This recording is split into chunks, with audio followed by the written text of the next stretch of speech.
இந்த வீடியோக்குள்ள போறதுக்கு முன்னாடி நம்ம சேனலை சப்ஸ்கிரைப் பண்ணாதவங்க சப்ஸ்கிரைப் பண்ணிடுங்க, பக்கத்துல இருக்க பெல் பட்டனையும் கிளிக் பண்ணிக்கோங்க. வாங்க வீடியோக்குள்ள போகலாம். மக்கள் இப்போலாம் நாயகன் நாயகிகளை தாண்டி மற்ற எல்லா கலைஞர்களையுமே கொண்டாட ஆரம்பிச்சிட்டாங்க.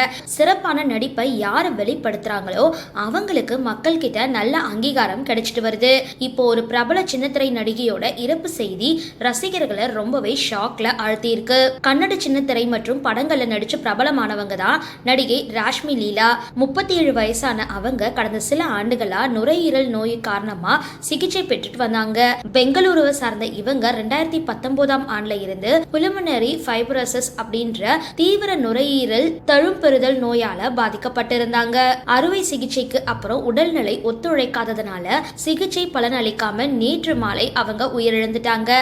இந்த செய்தி தெரிஞ்சுக்கிட்ட ரசிகர்கள் தங்களோட வருத்தத்தை தெரிவிச்சிட்டு வராங்க. சரி, இந்த வீடியோ பத்தின உங்களோட கருத்துக்களை கீழே கமெண்ட் பாக்ஸ்ல போஸ்ட் பண்ணுங்க. வீடியோ பிடிச்சிருந்தா லைக் பண்ணுங்க, ஷேர் பண்ணுங்க, மறக்காம டிபி காபி சேனலை சப்ஸ்கிரைப் பண்ணுங்க.